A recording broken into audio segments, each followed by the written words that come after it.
The motel clerk looked at Marcus like she was weighing something invisible. Not suspicious. Not kind. Just careful. She can stay one night. The clerk said finally, sliding the key across the counter. Checkout is at 11. Marcus nodded and paid in cash before she could change her mind. Behind him, the girl stood near the door, clutching a frayed backpack to her chest like it was the last thing she owned. She couldn't have been more than 20, maybe younger. Her hoodie was too thin for the November cold, and her eyes kept flicking to the windows, the hallway, the parking lot. Every exit mapped in her head. You're good, Marcus said quietly, turning toward her. One night. Hot shower. Bed. No catch. She didn't answer right away. People who've learned the world isn't safe don't rush to believe it suddenly is. Why? She asked finally. The question wasn't rude. It was tired. Marcus hesitated, then shrugged. Because I got a daughter. And because I'd want someone to do the same. That wasn't the whole truth, but it was close enough. The girl nodded once, like she'd filed the answer away for later inspection. Thank you, she said. Her voice was steadier than her hands. He watched her walk toward the stairs, shoulders tight, steps light. Only when she disappeared around the corner did he exhale. He hadn't planned to do this. It had been a long day, double shift at the warehouse, followed by a parent-teacher meeting. He barely made it to on time. His daughter, Ava, had clung to his leg afterward, chattering about a science project while he tried not to think about the bills folded in his jacket pocket. He'd stopped at the diner across from the motel to pick up leftovers when he saw her sitting on the curb, knees pulled to her chest, staring at nothing. Most people walked past. Some looked away. Marcus had slowed down. Hey, he'd said, keeping his distance. You okay? She'd looked up like she expected to be yelled at. Or ignored. I'm fine, she said. Too quickly. He knew that tone. Ava used it when she was anything but. He didn't ask questions. Didn't pry. Just offered dinner. Then a room. One night. That was it. Now, driving home, the streetlights blurred past his windshield as doubt crept in. You shouldn't do things like this, a voice whispered. People take advantage. You can't save everyone. Marcus tightened his grip on the steering wheel. He wasn't trying to save anyone. Just buying time. At home, Ava was already asleep on the couch, curled under a blanket with her math workbook open beside her. The TV glowed softly, paused mid-cartoon. Marcus smiled despite himself. He lifted her gently, careful not to wake her, and carried her to bed. She murmured something unintelligible and wrapped her arms around his neck. You're safe, he whispered, more to himself than to her. He didn't sleep well that night. Sometime after midnight, he woke with the uneasy feeling that comes from doing the right thing in a world that rarely rewards it. He checked his phone. No missed calls. No messages. Still, the image of the girl on the curb kept replaying in his mind. The way she'd flinched at sudden noises. The way she'd asked why like kindness needed credentials. By morning, he'd almost convinced himself it was a one-off. A small, human moment that would disappear back into the noise of everyday life. He got Ava dressed, dropped her at school, and drove across town to the office. Not the warehouse. The office. Marcus had been promoted 6 months earlier, quietly, without ceremony. Years of night classes, certifications earned after Ava went to bed, weekends spent studying instead of resting. Now he worked as operations lead for a logistics firm that handled contracts big enough to scare him sometimes. Today was important. There'd been an email late last week about a restructuring. New leadership. New oversight. A meeting scheduled first thing Monday morning. Marcus straightened his tie in the parking garage and checked his reflection in the rearview mirror. You belong here, he told himself. He said it every morning. Some days it helped. The elevator ride up was silent, tense. People avoided eye contact, the way they do when they know change is coming and don't know who it'll land on. When Marcus stepped into the conference room, most of the team was already there. Nervous energy buzzed low in the air. A few polite nods. Someone offered him coffee. Any idea who the new boss is? One of the analysts whispered. Marcus shook his head. Nope. The door opened. Conversations died mid-sentence. A woman stepped in, followed by HR and 2 senior partners. She wore a charcoal blazer, hair pulled back cleanly, posture calm and unhurried. She didn't rush to the head of the table. She didn't need to. Marcus felt it before he fully registered why. The eyes. Same steady gaze. Same careful awareness of the room. No hoodie. No backpack. No curb. Just confidence, tailored and undeniable. The girl from the motel met his eyes. For half a second, something flickered across her face. Recognition, surprise, something deeper. Then it was gone, replaced by professional composure. "Good morning," she said, voice clear, controlled. "I'm Lena Carter." Marcus's pulse thundered in his ears. "I'll be stepping in as your new department head effective immediately." Chairs shifted. Pens clicked. Someone cleared their throat. Marcus didn't move, didn't speak, didn't breathe. Lena continued, laying out objectives, timelines, expectations. She spoke with authority that came not from arrogance, but preparation. Every word landed exactly where it was meant to. No one else noticed Marcus's hands curling into fists under the table. No one else knew that less than 12 hours earlier, he'd been standing at a motel counter paying for her room because she had nowhere else to go. As the meeting ended, people stood, buzzing with questions and nervous optimism. Lena answered each one calmly. Then her gaze found Marcus again. "Mr. Hill," she said, "could you stay a moment?" The room emptied. The door closed. Silence stretched between them. Thick, charged, unreal. She broke it first. "You didn't ask my name last night," she said quietly. Marcus swallowed. "Didn't feel like my place." A small smile tugged at the corner of her mouth. Not amusement. Gratitude. "You didn't know who I was," she said. "No," he replied. "Just knew you needed help." She nodded once, eyes softening. "That's why I needed to see you today." Marcus frowned. "See me for what?" Lena stepped closer, lowering her voice. "For who you are," she said. "Because people like you don't come along often. And when they do, it changes things." Marcus had the strange, sinking feeling that whatever he thought this moment meant, he was only seeing the beginning. And somehow, the simple act of paying for one night's shelter had just tied his life to hers in a way neither of them could undo. Lena didn't sit. She leaned against the edge of the conference table instead, arms folded loosely, posture relaxed in a way that told Marcus she didn't need to prove anything to anyone in that room, least of all him. "I wasn't homeless," she said calmly, as if correcting a misunderstanding on a spreadsheet. "Not the way people think." Marcus blinked. "Okay. I just left," she continued. "No car. No phone battery. I needed a place to breathe before Monday." Marcus let out a slow breath he hadn't realized he'd been holding. Relief mixed with something else, embarrassment, maybe, or the quiet fear that he'd crossed a line he hadn't seen. "I hope I didn't offend you," he said. "I wasn't trying to." "You didn't," she interrupted gently. "You didn't assume. You didn't interrogate. You didn't ask me to justify myself." She met his eyes again, and this time she didn't hide the sincerity. "That's rare."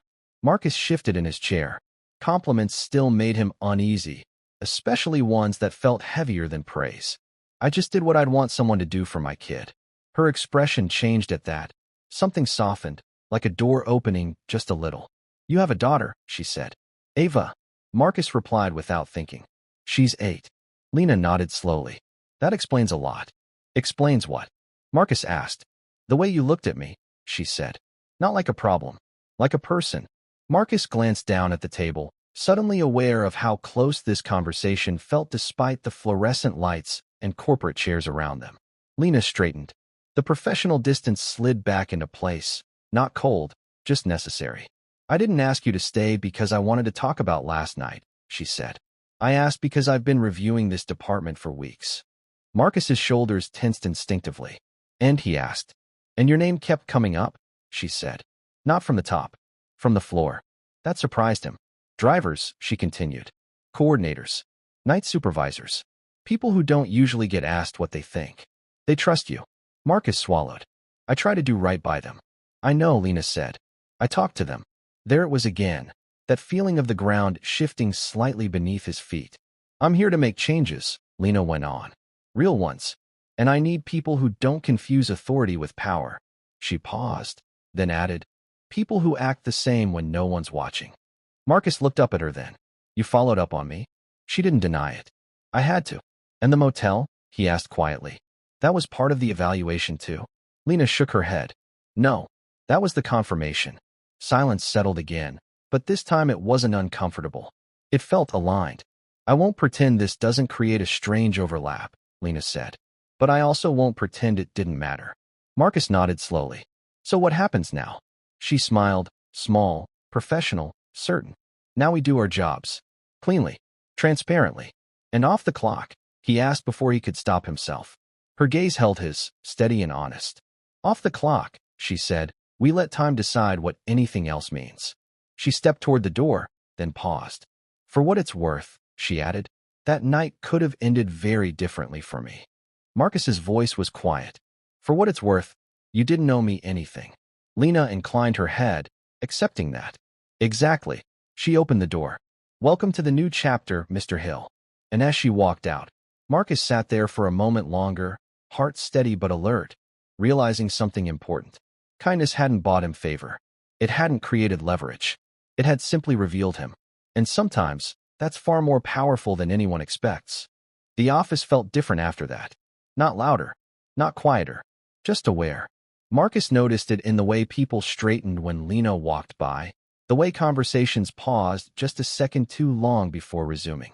Authority followed her without effort. She didn't demand it. She carried it the way some people carry gravity, naturally, inevitably. And she worked, harder than anyone expected. She arrived early, stayed late, asked questions no one had thought to ask in years, sat with teams in the break room instead of summoning them to her office, listened more than she spoke. The changes came quickly. Processes that had always been that way were dismantled. Favoritism got daylight. Inefficiencies that had been quietly draining people were addressed without drama. Not everyone liked it. Marcus felt the tension before he heard it. Whispers in hallways. Side glances. The subtle resistance of people who'd benefited from disorder and didn't appreciate transparency. One afternoon, a senior manager cornered Marcus near the elevators. You close with the new boss? The man asked, tone casual, eyes sharp. Marcus met his gaze. I work for her. The man smirked. Funny. People are talking. Marcus didn't flinch. People always do. That answer spread faster than gossip ever could. Lena never treated Marcus differently in public. No favoritism. No familiarity. In meetings, she challenged him harder than most. Expected more. Held him accountable in ways that made others uncomfortable. And Marcus respected her for it. But sometimes, rarely, their eyes would meet across a room, and something unspoken passed between them. Not attraction, not secrecy, recognition. One evening, long after most of the building had emptied, Marcus was still at his desk when Lena stopped by. You have a minute? She asked. He nodded. Always. She stepped inside his office, but didn't close the door. Boundaries, always. I'm restructuring the overnight operations, she said. And I want you leading the transition. Marcus leaned back slightly. That's a lot of responsibility. I know, she replied. That's why I'm offering it. He studied her face, searching for hidden motives. Found none. Why me? He asked. Lena didn't hesitate. Because when things go wrong, you don't look for someone to blame. You look for someone to protect. Marcus felt that land deep. I accept, he said. She nodded, satisfied. Then hesitated, just for a fraction of a second. I also wanted to say, she added quietly, thank you. Again, not for the room. For not telling anyone. Marcus frowned. It wasn't my story. Her eyes softened. Most people don't understand that. After she left, Marcus sat alone for a long time, staring at the glowing city beyond the window. He thought about Ava, about the example he was setting without realizing it. Do the right thing when no one's keeping score. Weeks passed. The transition went smoothly. Productivity rose. Complaints dropped. People noticed, not just upstairs, but on the floor. And one Friday afternoon, as Marcus was packing up to leave early for Ava's school play, Lena appeared again. Leaving already? She asked. My daughter's performing, he said. Solar system presentation. Lena smiled genuinely. That sounds important. It is, Marcus said. She hesitated, then said, I grew up watching my parents miss things like that. Thank you for not doing the same. Marcus paused. You didn't have to say that. I know, she replied. I wanted to. That night, as Marcus sat in the school auditorium watching Ava stand nervously on stage, he felt something settle in his chest. Life was complicated, overlapping, unpredictable, but it was also quietly rewarding in ways that had nothing to do with power or position. And somewhere across the city, Lena Carter was likely finishing another long day, alone, focused, carrying her own history with her. Their lives had intersected by chance. What happened next wouldn't be chance at all, because trust, real trust, has a way of changing trajectories. And both of them were standing right at the edge of that change, whether they realized it yet or not. The line was crossed the day Marcus's name showed up in an email it didn't belong in. It came from a mid-level director who had never spoken to Marcus directly before. The subject line read, "Concern regarding professional boundaries." Marcus read it twice, then a third time, the words settling heavier each pass. It was vague, careful, no accusations, just implications. Phrases like perception, appearance, potential conflict. The kind of language that didn't need evidence to do damage. He forwarded it to Lena without comment. 10 minutes later, she was standing in his doorway. She closed the door this time. "You didn't do anything wrong," she said immediately. Marcus nodded. "I know. But that won't stop them," she added. "No," he agreed. "It won't." She leaned against the door, arms crossed, jaw set, not angry, but focused. This is what happens when systems start to change. People who lose informal power look for other leverage. Marcus studied her face. "Including you." She met his gaze. "Especially me." Silence stretched between them, not awkward but charged with the weight of reality. This wasn't about rumors anymore. It was about consequence. "I can step back," Marcus said quietly, "if you need distance." Lena shook her head. "No, that's what they expect. And it would confirm the wrong story." She paused, then added, "But we do need to be smarter." Marcus exhaled slowly. "Agreed." She pulled a folder from her bag and placed it on his desk. "I'm making the transition structure public. Roles, responsibilities, reporting lines. Everything documented." Marcus flipped through it, impressed. "This protects the process." "And you," Lena said. "And me." He closed the folder. "Thank you." She hesitated again, something she didn't often do. "This is the part people don't talk about," she said. "How lonely it gets when you refuse to play along." Marcus nodded. "Yeah, I know." Her gaze lingered on him, something unspoken passing between them. Not desire, understanding. That night, Marcus picked Ava up from aftercare and cooked dinner with her, listening to her explain the difference between planets and stars with absolute conviction. "Dad," she said suddenly, "why do some people make things harder than they need to be?" He smiled softly. "Because doing the right thing makes some people uncomfortable." She considered that, then nodded. "That makes sense." Later, after Ava was asleep, Marcus sat on the couch, phone buzzing with another work notification he didn't open. Instead, he thought about Lena, about the way she carried pressure without deflecting it onto others, about how she'd walked into a system built to resist her and chosen transparency anyway. A message came through. From her. "Thank you for trusting me today." He replied after a moment. "Thank you for not asking me to disappear." There was no immediate response. But the next morning, when Marcus walked into the office, he found a small note on his desk. Handwritten. Simple. "Integrity scales. So does courage." He folded it carefully and slipped it into his jacket pocket. The storm hadn't passed, but something had shifted. They weren't reacting anymore. They were standing their ground, separately, together, and without compromise. And in a system that thrived on silence and shortcuts, that kind of alignment was the most dangerous thing of all. The storm broke quietly. No explosion. No public reckoning. Just a meeting added to everyone's calendar with a subject line that didn't hint at what was coming. Organizational Alignment Review. Marcus sat near the middle of the conference room, hands folded, spine straight. Around him were people who had once dismissed him, underestimated him, stepped around him. Some looked confident, others restless. Lena stood at the head of the table. Not elevated, not imposing, grounded. She didn't start with accusations. She didn't raise her voice. She didn't tell a story about herself. She showed data, clear timelines, documented decisions, anonymous feedback from employees at every level, patterns that could no longer hide behind personalities. "This isn't about individuals," she said evenly. "It's about systems. And systems only work when trust flows both ways." Eyes shifted. Chairs creaked. Then she said something that landed harder than any confrontation. "Integrity is not a risk factor. It's a multiplier." The meeting ended without applause, without protest. But when people filed out, something had changed. The air felt lighter, cleaner. Within weeks, the emails stopped. The whispers dried up. The director who'd sent the boundaries message took a position elsewhere. Quietly. No one said Marcus's name again in the wrong way. At home, life stayed simple. Ava's grades improved. Her laughter came easier. One evening, as Marcus tucked her in, she asked, Are you happy at work now? He thought for a moment. I'm proud of how I show up. She smiled sleepily. That's better than happy. He realized she was right. The first time he and Lena crossed a line was months later. Not at work. Not impulsively. It was a Saturday afternoon at the park. Ava was playing on the swings, racing another kid to see who could go higher. Lena stood beside Marcus, hands in her coat pockets, watching. She's fearless, Lena said. She trusts the ground will be there, Marcus replied. Lena nodded. I forgot what that felt like. They stood in silence for a while. Then Lena spoke, carefully. I've kept my life compartmentalized for a long time, she said. Control felt like safety. And now? Marcus asked. And now I'm learning that safety can also be shared. She didn't reach for him. He reached for her.